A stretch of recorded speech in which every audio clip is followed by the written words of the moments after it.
sudah sesuai dengan atau sudah melalui studi farmakoekonomi. Sebelum kita bahas ini, kemarin kita sudah membahas tentang konsep farmakoekonomi itu seperti apa, sampai kita bahas tentang keluarnya ICER ya, Incremental Cost Effectiveness Ratio, atau dalam studi farmakoekonomi mengeluarkan tentang Incremental Cost Effectiveness Ratio, yang mana ketika ICER tersebut dibandingkan misalnya antara ada beberapa evaluasi terhadap beberapa teknologi kesehatan ya. Jadi kemarin Incremental Cost Ratio itu kan kita membandingkan beberapa teknologi kesehatan, beberapa intervensi. Kemarin misalnya contohnya pemberian ranitidin bersama omeprazol misal. Dua-duanya merupakan protopam inhibitor, berfungsi untuk bukan protopam inhibitor, satu protopam inhibitor, satu A2 blocker ya, A2 blocker, sehingga fungsinya adalah untuk mengeluarkan atau untuk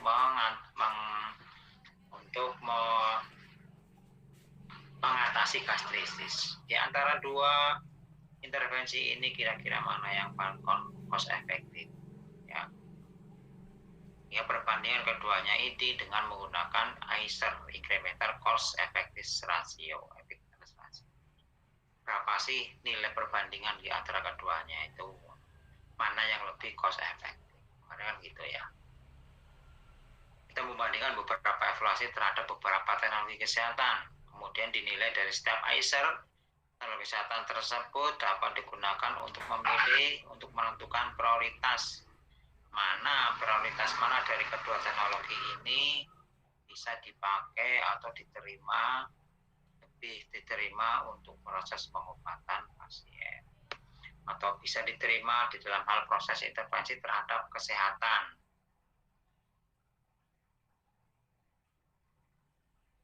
Nanti di bawah ada beberapa contoh juga lagi, sehingga di dalam hal pemahaman mudah-mudahan nanti akan lebih paham lagi tentang peran dari studi farmakoekonomi ini di dalam hal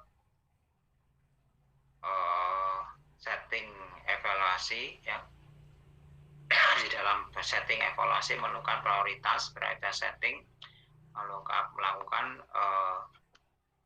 skala prioritas, membuat skala prioritas mana ya dari teknologi kesehatan itu yang akan dipakai, mana yang harus diutamakan dan mana yang harus kita pilih, teknologi kesehatan mana yang harus kita masukkan.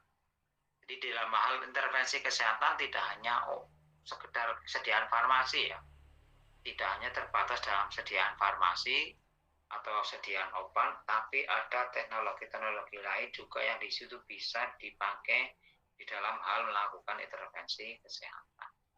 Contoh sekarang ini adalah masuknya USG ya, pemeriksaan menggunakan alat USG ke puskesmas. Ini juga menjadi suatu decision making di mana bahwa kehadiran dari teknologi ini sudah menjadi suatu kebutuhan. Kehadiran teknologi ini sudah menjadi kebutuhan bagi pengambil keputusan. Kenapa kok USG itu kan sebuah teknologi yang tinggi, tapi sekarang sudah bisa masuk ke puskesmas. Ini menunjukkan bahwa keputusan dalam hal teknologi kesehatan itu berubah seiring dengan perubahan waktu. Contoh lagi, dulu namanya obat hipertensi itu kita kenal ada namanya captopril ya. Sebelumnya ada HCT, hidroklorotiazid, sebelumnya ada reserpin. Tapi dengan adanya perubahan waktu, dengan perkembangan teknologi, dulu ya reserpin sekarang sudah tidak dipakai lagi karena adanya efek samping yang tidak diinginkan, diganti dengan captopril.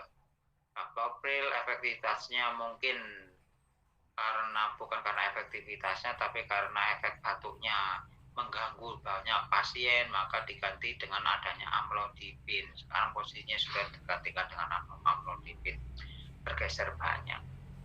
Nah ini berarti kan ada pertimbangan-pertimbangan di situ dalam hal menentukan teknologi mana, obat mana yang harus dipakai nantinya.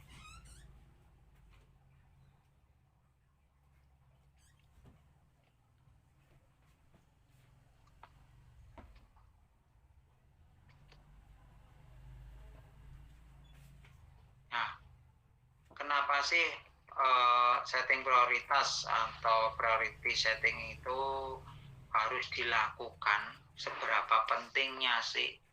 Karena apa? Tadi sudah diilustrasikan, sudah dijelaskan bahwa sumber daya itu terbatas ya. Tadi saya ngomong di depan itu bahwa sumber daya itu terbatas. Baik dalam ekonomi, biaya, keuangan, maupun sumber daya manusianya itu sendiri, SDM-nya, rumah sakit itu juga terbatas. Satu hal yang paling jelas itu adalah dokter spesialis di rumah sakit itu terbatas. Kalau kita bayangkan satu rumah sakit itu paling dokter spesialisnya ada 2 atau 3. Dokter spesialis dalam, bahkan ada cuma yang 1 dokter spesialis dalam. Tapi kita melihat kalau misalnya ini sebenarnya bisa ditangani oleh dokter umum, ya, itu di Wonosobo ada 24 puskesmas. Di masing-masing puskesmas misalnya ada 2 dokter umum. Berarti satu Wonosobo itu ada 24 dokter umum. General prescription. Kalau misalnya ini, bayangkan kalau pasalnya, berarti kan hitungannya 1:12 lah ya. 1:12 dokter. Satu spesialis 12 dokter GP, dokter umum. Kalau semuanya harus dirujuk ke rumah sakit, maka bayangkan berarti kan pasiennya akan meludak banget. Nah ini makanya perlu namanya decision making ya, perlu adanya ilustrasi skala prioritas mana yang harus dilakukan proses pengambilan kebijakan. SDM-nya itu terbatas banget.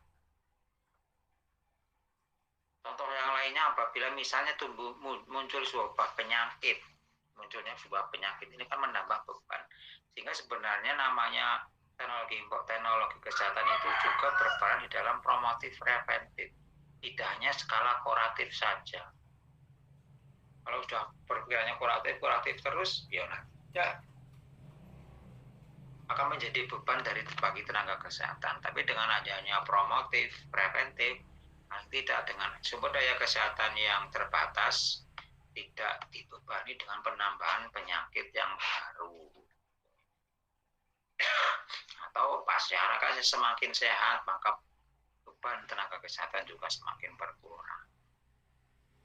Juga sumber daya kesehatan yang lainnya yang digunakan untuk melakukan pelayanan kesehatan itu sendiri juga terbatas. Ya, teknologi kesehatan yang dimiliki juga terbatas. Maka ini perlu namanya skala prioritas. Oleh karena itulah biaya pelayanan kesehatan expense atau healthcare expenditure merupakan opportunity cost. Maksudnya apa? Kita punya uang yang jumlahnya tetap.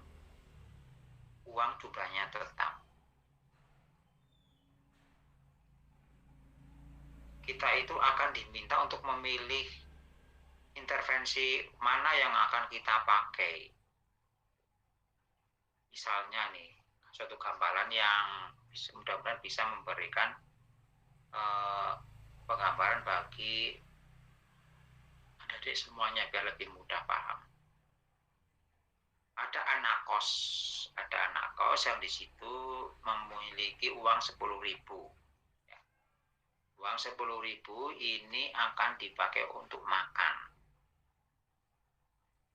Kalau mau makan yang enak, fast food misalnya, akan enak banget. 1 hari habis.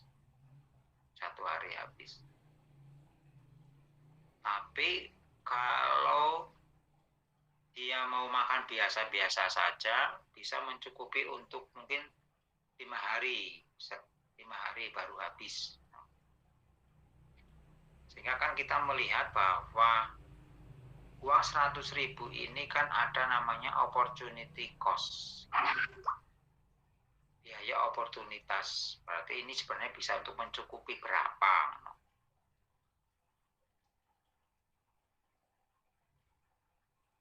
Ya, mudeng ya. Jadi uang 100.000 itu tergantung kita mau makainya, mau memakainya.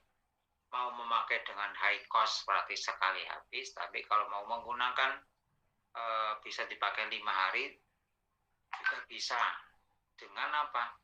Dengan outcome-nya sama, hasilnya sama, ya sama-sama makan, ya sama-sama kenyang. Artinya apa? Mahasiswa ini harus punya skala prioritas. Yang mana kalau misalnya dia itu makan enak, maka dalam tempo 1 hari itu habis, hari kedua, ketiga, keempat, sampai ke seterusnya, bingung mau makan apa. Tapi kalau dia menggunakan uang ini untuk makan biasa saja, maka kita bisa lebih tenang selama 5 hari, tetapi makannya biasa saja. Ya. Nah, ini semuanya menjadi suatu bentuk pilihan. Jadi suatu bentuk pilihan kita, bahwa kita harus membuat skala prioritas dengan apa? Dengan kita memiliki sumber daya yang terbatas. Karena kita memiliki sumber daya yang terbatas.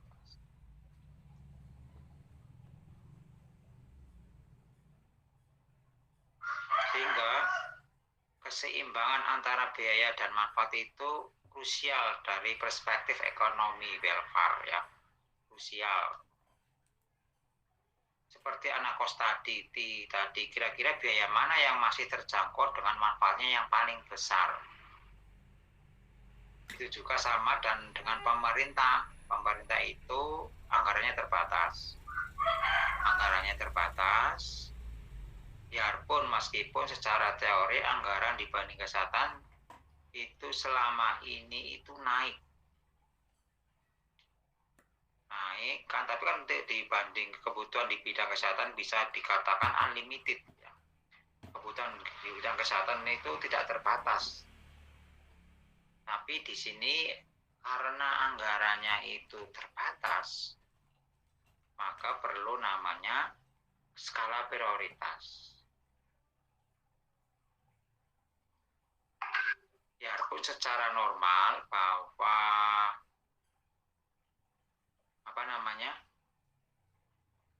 secara normal namanya kesehatan itu ya memang tidak terbatas. Berapapun uang anggaran dikucurkan tetap habis, bahkan kurang-kurang, bahkan sampai kurang-kurang. Oleh karena itulah pemerintah harus melakukan skala prioritas terhadap intervensi kesehatan yang ada. Dan dari anggaran yang ada itu kira-kira jenis pelayanan mana sih yang bisa ditanggung oleh pemerintah, ditanggung oleh BPJS Kesehatan. Jadi tidak semua jenis penyakit itu bisa ditanggung oleh BPJS Kesehatan, tapi hanya penyakit-penyakit tertentu saja bisa ditanggung oleh BPJS Kesehatan. Fungsinya apa? Fungsinya adalah BPJS Kesehatan bisa melakukan skala prioritas mana yang di situ dianggap paling penting untuk ditanggung oleh BPJS Kesehatan. Mana pelayanan BPJS yang harus disediakan dengan anggaran terbatas tadi. Seperti contoh, sebenarnya ini ada contoh lagi. Contohnya kasus pemeriksaan HbA1c, di mana HbA1c ini adalah salah satu cek laboratorium untuk mengecek akan ke tingkat kepatuhan dari pasien diabetes mellitus itu sendiri. Yang mana intervensi ini sebelumnya belum ada. Pemeriksaan HbA1c itu sebelumnya belum ada. Yang sebelumnya orang DM itu yang dipantau hanyalah gula darah sesaat atau gula darah puasa saja. Tapi kontrol selama ini terhadap kontrol kadar gula darahnya tidak terkontrol. Karena apa? Ketika ada pemeriksaan gula darah sesaat, ya, gula darah saat atau gula darah sewaktu atau gula darah puasa itu ketika pasien itu puasa, sekarang puasa besok pagi cek, ketahuannya pasti gula darahnya akan turun karena dia puasa. Tapi di dalam kesehariannya itu kan kita tidak tahu benar nggak sih bahwa kadar gulanya itu akan selalu ajak segitu. Misalnya pasien itu biasa dengan periksa itu cuma 160 sampai 200. Tapi benar nggak sih bahwa pasien itu aktif atau pasien itu tertib di dalam minum obat? Ya. Karena apa? Kalau kita tadi mengecek gula darah sesaat, pada saat itu aja kita tahu berapa nilainya pada saat itu. Tapi dengan menilai HbA1c, kita mengecekkan HbA1c itu, kita bisa mengetahui tingkat kepatuhan pasien dalam hal minum obat. Karena apa? Nilai HbA1c itu dia akan turun dalam tempo paling kurang lebih 6 bulan itu dia akan turun sesuai dengan atau stabil turun sesuai dengan tingkat kepatuhan pasien dalam hal minum obat. Ketika kadar gulanya itu naik turun, jelek-jelek ya, naik turun karena minum obatnya nggak teratur, kadang naik, kadang turun, nilai HbA1c-nya dia akan selalu tinggi. Ya, ketika nilai HbA1 selalu tinggi, ini menunjukkan bahwa pasien ini tidak patuh terhadap minum obat. Di mana dengan ketidakpatuhan minum obat berarti akan memberikan peluang terhadap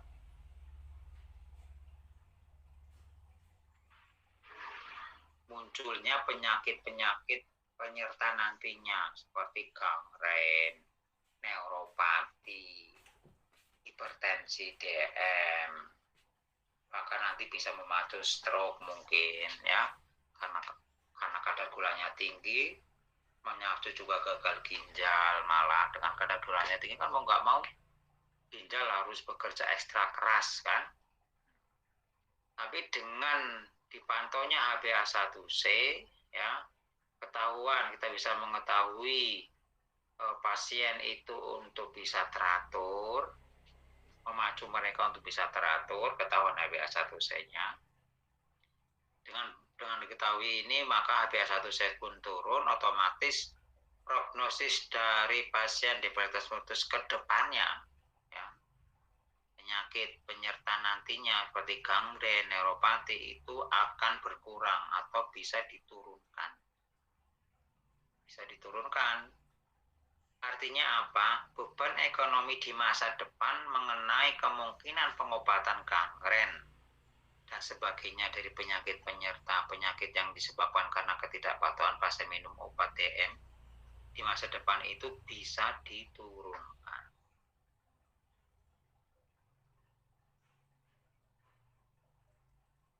Tapi apakah HbA1c ini tidak perlu biaya? Perlu biaya, Adik. Pemeriksaan HbA1c ini perlu biaya. Mahal, dihitung mahal. Karena itu berarti kan menambah cost ya, cost intervensi cost. Namun faktanya karena mengenai healthcare atau particular intervention ini sangat mahal sebetulnya, tapi ini tidak masalah selama benefit yang ditawarkan itu jauh lebih besar. Ya. Jadi dengan adanya pemberian HbA1c pada pasien DM nggak masalah, karena apa? Outcome-nya nanti bisa memberikan benefit yang lebih besar daripada kalau tanpa pemeriksaan biasa. Ini, jadi memang perlu keseimbangan antara biaya dan manfaat, itu menjadi suatu hal yang krusial, efek krusial banget untuk dipertimbangkan. Sehingga penambahan sebuah intervensi kesehatan, intervensi kesehatan itu perlu dipertimbangkan apakah penambahan intervensi itu, penambahan teknologi dalam sebuah intervensi kesehatan itu cost benefitnya, cost dibandingkan benefitnya itu benefitnya lebih besar daripada cost yang dikeluarkan, atau benefit yang ditawarkan itu jauh lebih besar daripada cost yang dikeluarkan. Menjadi satu bentuk pertimbangan. Jadi keseimbangan antara cost dan benefit itu sangat krusial sekali untuk dipandang dari perspektif pembiayaan. Terus yang ketiga, jadi di RJK ini harusnya harga obat yang mahal atau harga pelayanan yang mahal itu tidak jadi concern sebenarnya. Tapi concern yang sebenarnya adalah total cost-nya, ya. Yaitu intervensi sekarang dan intervensi di masa yang akan datang. Maksudnya apa ya tadi? Ketika sebuah teknologi intervensi pemeriksaan HbA1c di dalam pemberian, di dalam hal pengecekan pasien DM ini secara perhitungan cost-nya itu antara cost total yang dilihat adalah tidak hanya cost sekarang saja, tapi cost nanti juga. Jadi yang dilihat adalah total cost-nya, yaitu intervensi sekarang dan intervensi di masa yang akan datang. Itu dihitung. Oleh karena itu, health economic itulah sebagai alat bantu yang tepat. Nah, kalau dari sini,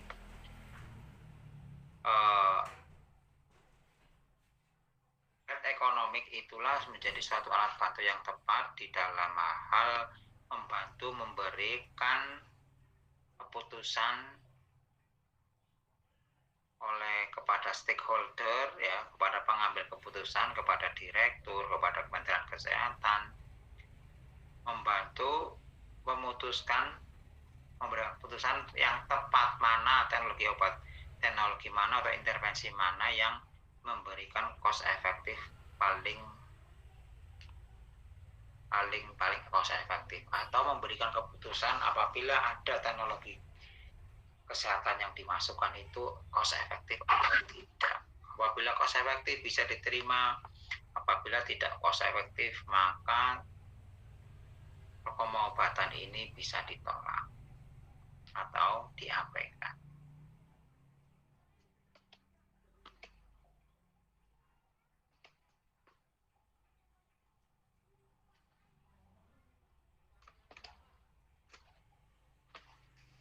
Kalau kita lihat di negara lain, seperti di negara Belanda misalnya, itu di dalam hal menentukan skala prioritas itu ada tiga hal yang di situ menjadi penentu di dalam hal membuat skala prioritas. Ini menjadi satu bentuk contoh buat kita dalam hal atau buat negara Indonesia juga, bahwa contohnya di negara Belanda itu dalam hal menentukan skala prioritas intervensi kesehatan itu menggunakan tiga hal ini, ya, yang mana necessity itu kebutuhan, ya, keperluan, seberapa penting dari kondisi tersebut. penting intervensi kesehatan ini diambil. Misalnya karena apa? Seberapa serius penyakit tersebut akan mengancam jiwa atau tidak. Jadi suatu penyakit itu akan dilakukan proses intervensi itu, ini sebenarnya mengancam jiwa atau tidak. Meskipun obatnya mahal atau tidak murah, obat mahal atau murah itu tidak. Tapi bila itu penyakit ini mengancam jiwa, maka tetap intervensi kesehatan itu harus dilakukan. Pembiayaan terhadap jiwa, pembiayaan terhadap intervensi ini harus dilakukan karena mengancam jiwa. Sehingga kalau ada penyakit yang mengancam jiwa serius dan membebani kesehatan, kalau memang diperlukan, maka ini tetap diutamakan menjadi skala prioritas, ya. Serious of illness, serius penyakit ini memang serius, maka harus dilakukan intervensi. Contohnya misalnya kemarin ini namanya vaksinasi COVID-19. Biaya vaksinasi sangat besar sekali, bahkan bisa menyerap sampai hampir 1/4 dari APBN. Biayanya besar sekali. Tapi karena ini menyangkut penyakit yang serius dan itu harus dilakukan proses pencegahan secara menyeluruh, sehingga tingkat kekebalan, tingkat kematian dari COVID-19 ini bisa turun, bahkan bisa dicegah, bahkan bisa ibaratkan kita lawan, maka mau nggak mau vaksinasi itu harus dilakukan. Biarpun apa? Biarpun biayanya sangat mahal. Tapi kalau ini tidak dilakukan, maka korbannya adalah semua masyarakat Indonesia itu sendiri. Makanya itu harus dilakukan. Kelihatannya ya ini karena Pak serius mengancam jiwa skala keseluruhan, mengancam jiwa bagi semua masyarakat. Biarpun mahal, tapi itu harus dilakukan menjadi skala utama. Ini masuk dalam reason for claim on solidarity. Atau misalnya banyaknya pasien, ya, banyak pasien yang kena. Kalau tidak, mungkin tidak dilakukan vaksinasi, tapi ternyata banyak pasien yang kena dan itu banyak memakan korban. Hal ini menjadi suatu hal yang sangat penting, karena banyak orang yang terdampak. Ya. Yang pertama, jadi necessity ini menjadi suatu kebutuhan. Kebutuhan karena apa? Karena penyakit yang serius dan karena dampaknya kepada semua orang. Adanya banyak pasien kepada dampaknya kepada banyak orang. Yang kedua, efektivitas, di mana seberapa baik efektif dari intervensi manajemen atau program bisa memberikan efektivitas, bisa memperbaiki kondisi kesehatan suatu masyarakat, pasien atau populasi. Kalau memang itu bagus baik, maka harus diutamakan.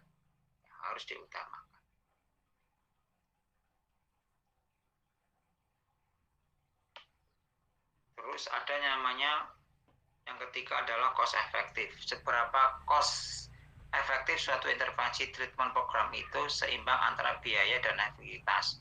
Yang mana yang dijadikan parameter adalah QALYS, ya. QALYS, keseimbangan antara cost dan efektivitas. Jangan sampai cost-nya naik, kemarin kan ada cost-nya naik tapi efektivitasnya turun. Maka ini harus ditolak. Kalau cost-nya naik, biayanya naik tapi efektivitasnya turun, udah tolak pasti. Ya. Tapi ketika di situ cost-nya naik, efektivitasnya juga naik, maka itu perlu pertimbangan. Kalau cost-nya turun, efektivitasnya naik, nggak perlu panjang lebar, ambil ini intervensi. Ya. biayanya turun kok, tapi kok dia efektivitasnya naik. Berarti kan ini menjadi alternatif, ambil alternatif pembiayaan intervensi ini. Contohnya misalnya penggunaan omeprazol itu lebih murah daripada penggunaan ranitidin, karena kalau omeprazol cukup sehari sekali, ranitidin 3 kali sehari. Dalam tempo 1 hari ranitidin misalnya membutuhkan 1.000, tapi omeprazol cukup memerlukan biaya 500. Kosnya kurang, lebih murah omeprazol, ya kan? Karena kalau ranitidin 1 hari itu harus cukup butuh 1.000, omeprazol cukup 500 misalnya. Terus di dalam hal penurunan insidensi extravagitis, esofagus mual, ternyata efektivitasnya jauh lebih murah, lebih bagus omeprazol, jauh lebih bagus PPI, proton inhibitor, dibandingkan misalnya ranitidin. Ranitidin malah bisa mual karena dia ada HCl-nya, ada ikatan HCl, ikatan kloridanya, ya. Biasanya ranitidin di HCl bentuknya. Nah, dilihat dari efektivitas omeprazol, kosnya, biayanya juga ternyata kalau dalam tempo 1 hari omeprazol lebih murah. Maka ini kan jelas, kosnya lebih murah, efektivitasnya lebih murah, langsung ambil untuk menggantikan teknologi pengobatan, menggantikan ranitidin. Tapi ketika di situ kosnya naik, efektivitasnya naik. Ini perlu pertimbangkan, ya. Ini yang perlu harus dilakukan pertimbangan, penilaian. Seberapa besar kosnya naik, tapi juga seberapa besar efektivitasnya naik, ya. Sehingga ada balancing, ada keseimbangan antara biaya dan efektivitas. Yang mana yang dijadikan parameter adalah QALYs, Quality Adjusted Life Years, ya. QALYs, Quality Adjusted Life Years. Jadi seberapa meningkatkan kualitas hidup dari seorang dalam tempo 1 tahun ke depannya yang disetahunkan dalam kondisi sehat sempurna.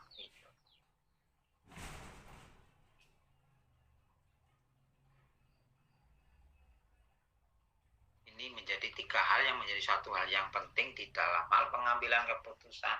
Yang pertama, ya, jadi yang pertama adalah masalah kebutuhan, necessity. Yang di situ adalah melihat masalah penyakit keseriusan dari tingkat keseriusan dari penyakit itu sendiri dan dampaknya terhadap masyarakat secara luas. Apakah dampaknya hanya masyarakat tertentu atau secara luas? Terus efektivitas dari intervensi itu sendiri, efektivitas dari obatnya kalau gampangannya, tapi secara generalnya adalah efektivitas dari teknologinya itu.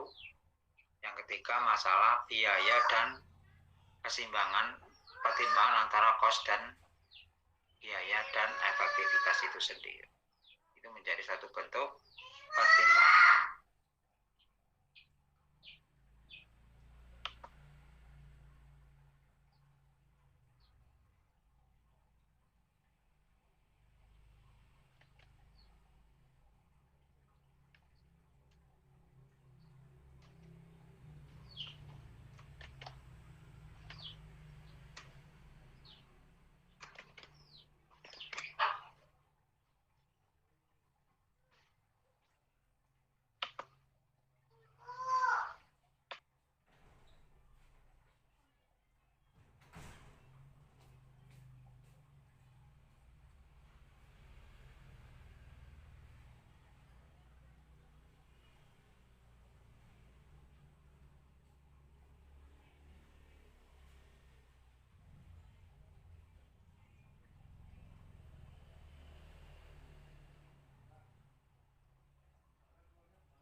Contohnya ini adalah beberapa intervensi yang di situ, intervensi kesehatan di situ memerlukan biaya sangat besar. Contohnya ini diambilkan dari negeri Belanda, yang mana ini sudah dikelompokkan, diurutkan berdasarkan dari nilai besar ke nilai kecil ya.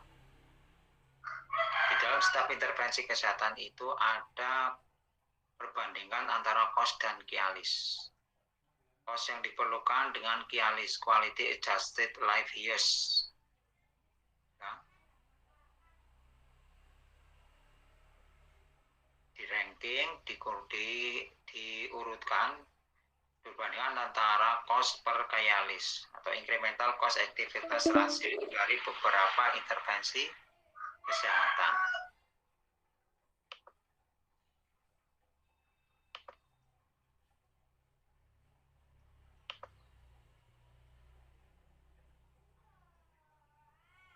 Dimana QALYS itu apa kemarin biaya yang ditambahkan untuk mendapatkan satu QALYS atau cost per QALYS itu harga atau biaya yang ditambahkan untuk mendapatkan satu QALYS. Sementara QALYS itu sendiri adalah satuan unit universal yang mempresentasikan kondisi sehat sempurna, sehat paripurna dari seseorang selama 1 tahun. Makanya quality adjusted life years gitu ya.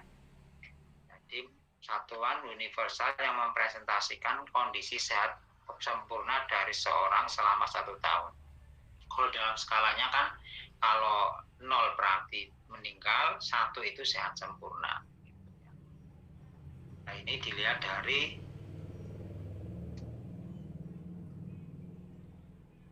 itu. Contohnya ini adalah MTSF elderly with leukemia atau orang tua geriatrik yang di situ menderita leukemia. Kalau diterapi dengan obat itu membutuhkan besar sekali, 236.000 sekian, 236.000 dolar ya per tahunnya. Kalau dikalikan rupiah jadi berapa miliar itu ya? Miliaran rupiah biayanya. Terus ada EPO in dialisis pasien dengan dialisis. Terus transplantasi paru-paru di situ butuh 100.000 dolar. 100.000 dolar kalau misalnya dikalikan 15.000 berapa itu? 15 miliar butuhnya dalam tahun pusat. 15 miliar kalau berapa itu? Berarti 15 juta apa berapa? Banyak, pokoknya banyak. 15 kalikan 15.000 dikalikan 100.000. Banyak ya, pokoknya seperti 150-an juta, 150-an, 1,5 miliar. 1,5 miliar. Terus ada juga namanya penyakit renal atau di situ transplantasi ginjal. Ya, transplantasi ginjal itu membutuhkan 53.000 dolar. Terus transplantasi hati itu butuh 46.000 dolar ya. Statin, penanganan dengan statin pada hiperkolesterolemi itu membutuhkan 18.000. Kalau dilihat di situ yang paling murah penanganan untuk apa itu? Penanganan Viagra. Viagra itu apa? Viagra Viagra itu kalau dalam dunia medis sebenarnya ini Viagra bukan sebagai obat kuat pasien ya, tapi dia adalah untuk hipertensi pulmonal. Tapi dengan intervensi yang paling murah ini apa yo, di dalam hal pemakaiannya itu benar-benar nanti sesuai dengan rule-nya digunakan untuk vasodilator pulmonal pada pasien dengan hipertensi pulmonal. Murah, paling murah, tapi apa ya bener namanya. Ini menjadi suatu bentuk hal-hal yang perlu dipertimbangkan. Viagra murah, tapi apakah digunakan secara betul? Dilihat dengan beberapa nilai ISAR dari beberapa intervensi, jadi kita punya gambarannya mana yang harus kita prioritaskan. Contohnya tadi ada dengan pemberian leukemi, ya, penanganan leukemi membutuhkan $200.000, tapi hipertensi pulmonal dengan Viagra cukup dengan $5.000 per tahun, ya, $5.000. Kalau kita lihat di dalam ISAR itu bahwa WTP, willingness to pay, kemampuan suatu institusi untuk membayar, kalau di Belanda itu $20.000.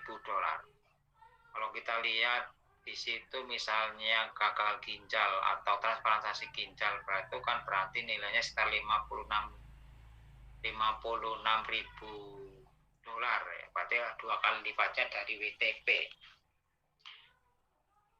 Tapi kalau misalnya kita melihat tadi bahwa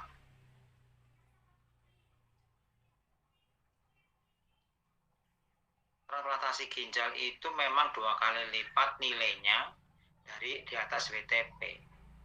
Tapi bisa ini menjadi suatu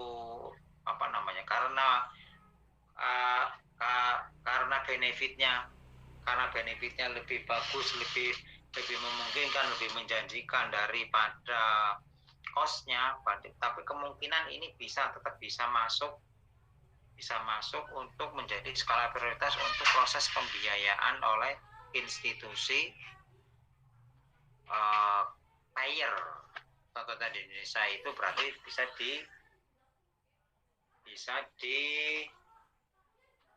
dibiayai oleh BPJS Kesehatan.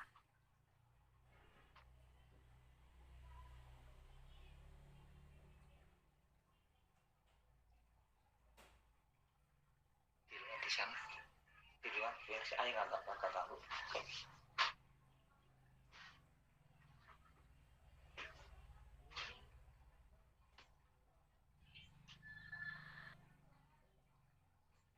Biarpun itu dari ISAR-nya itu 2 kali dari WTP, willingness to pay, ya, itu 2 kali lipatnya dari standar minimal atau threshold-nya 2 kali dari WTP, itu tetap bisa dilakukan, jadi tetap skala prioritas untuk pembiayaan karena benefitnya itu lebih besar. Suatu contoh misalnya transplantasi ginjal itu tetap dilakukan karena itu dilakukan ternyata kepada usianya masih produktif, kemungkinan dia hidupnya juga makin besar, makin lama, ya, dibandingkan kalau misalnya dia harus dijarah terus dia orangnya masih produktif, dibandingkan kalau misalnya orangnya sudah renta, sudah tua, sudah lansia, tapi dia juga kalau secara perhitungan dia sudah tidak produktif. Dengan ini menjadi suatu hal yang tidak cost efektif. Nah, hal inilah yang menjadi suatu bentuk pertimbangan. Tapi dengan demikian, farmakoekonomi di samping mempertimbangkan lain seperti etis. Jadi dalam hal farmakoekonomi tidak karena serto aja yang menjadi suatu pertimbangan, tapi di sini perlu ada pertimbangan etis, klinis, sosial, budaya, ada juga nanti equity, ada necessity, ya. Dari beberapa intervensi itu pertimbangannya salah satunya adalah farmakoekonomi. Dari nilai ekonominya, ini bisa membantu memberikan keputusan intervensi mana yang harus kita pilih atau diutamakan. Hal ini dengan beberapa macam pertimbangan, tidak hanya farmakoekonomi aja, tapi ada etis, klinis, sosial, budaya. Kalaupun di situ dari segi ekonominya, dari segi nilai ekonomi, farmakoekonominya itu lebih besar dari WTP, willingness to pay, itu karena misalnya dari stake renal disease itu menjadi suatu hal yang diperlukan, ini pun bisa menjadi prioritas pembiayaan karena pertimbangannya misalnya gagal ginjal umumnya itu relatif pada usia muda, misalnya muncul di usia muda ya, karena BTP-nya threshold-nya itu di $20.000, tapi gagal ginjal masih bisa dimasukkan menjadi bentuk salah satu yang dibiayai.